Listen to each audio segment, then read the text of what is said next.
Assalamualaikum warahmatullahi wabarakatuh.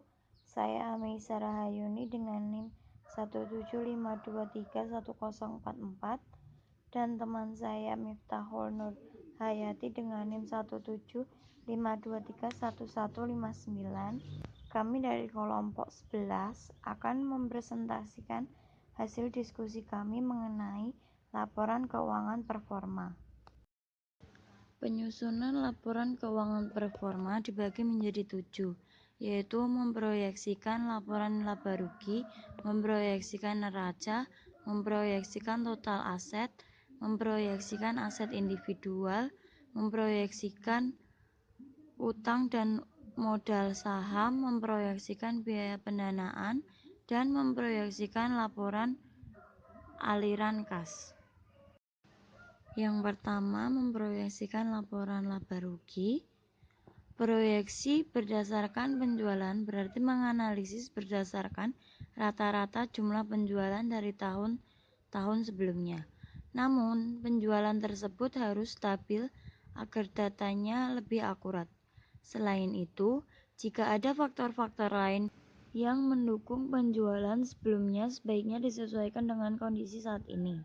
Namun, jika pola penjualan dipengaruhi siklus atau siklikal, maka akan membuat proyeksi penjualan menjadi lebih sulit karena variasi yang cukup besar dari tahun ke tahun, sehingga sebaiknya tidak dimasukkan dalam proses proyeksi. Seperti memproyeksikan penjualan. Misal, Perusahaan Pembiayaan Syariah Adira Dinamika Multifinance Tbk. Pertumbuhan penjualannya sebagai berikut. Pada tahun 2017 sebesar 5,1%. Pada tahun 2018 sebesar 38,4%. Pada tahun 2019 sebesar 21,6%, sehingga rata-ratanya menjadi 21,7%. Sehingga proyeksinya menjadi sebagai berikut.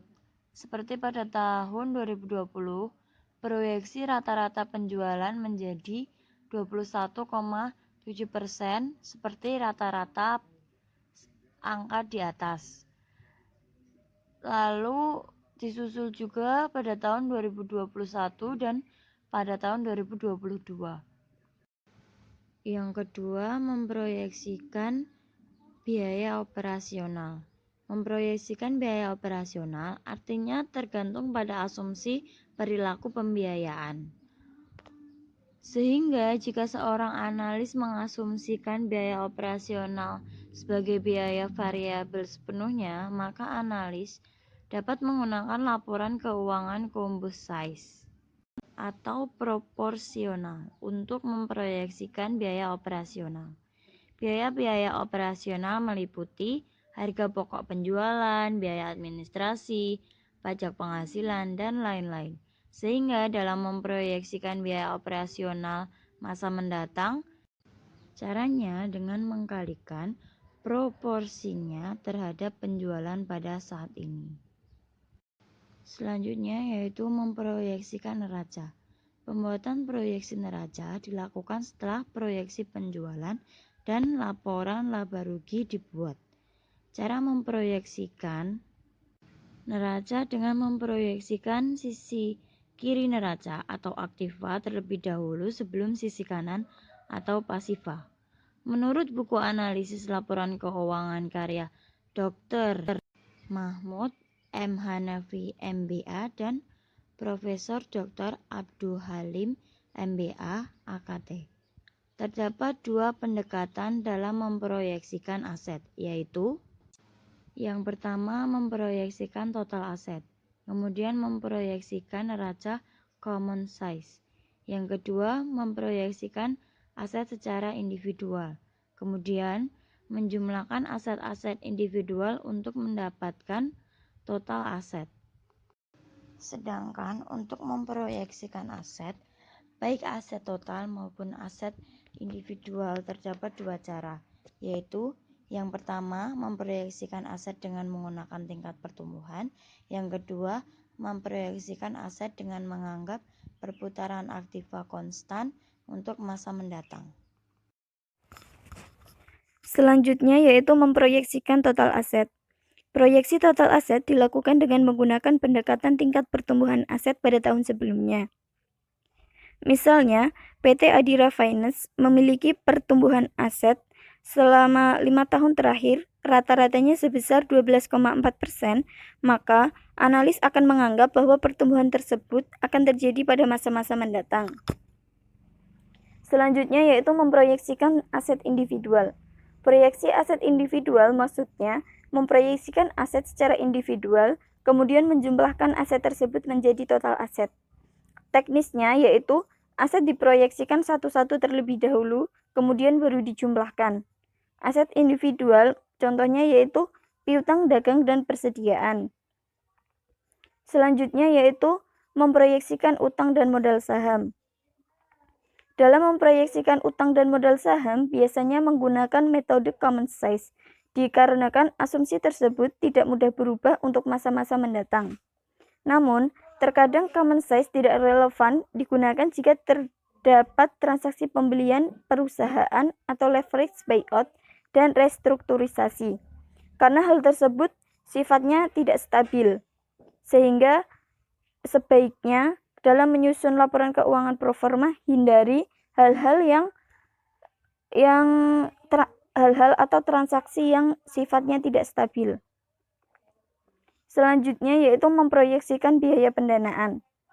Analisis biaya pendanaan dapat dianalisis setelah proyeksi struktur modal selesai. Selain itu, struktur modal harus diasumsikan bahwa struktur modal tidak akan berubah di masa mendatang. Jika struktur modal berubah, misalnya hutang lebih besar, maka akan menimbulkan resiko perusahaan berubah.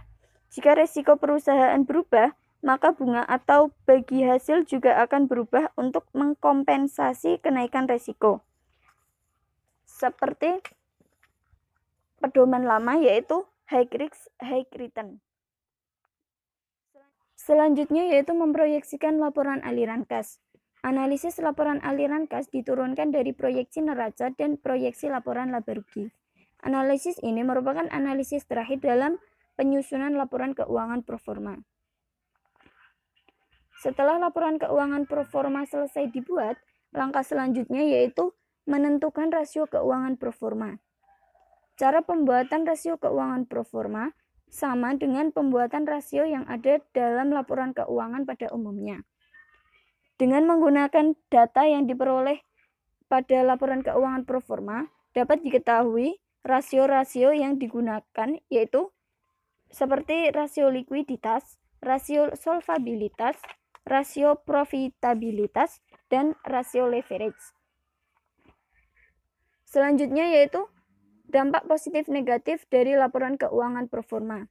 Dampak positif laporan keuangan proforma yaitu dapat dijadikan acuan kinerja perusahaan pada masa mendatang dan sebagai bahan pertimbangan ketika seorang investor hendak berinvestasi.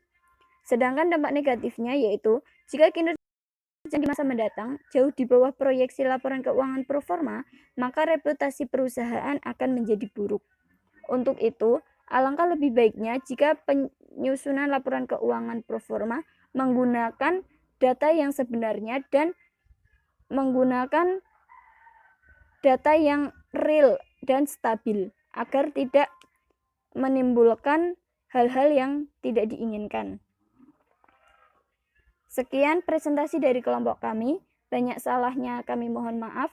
Wassalamualaikum warahmatullahi wabarakatuh.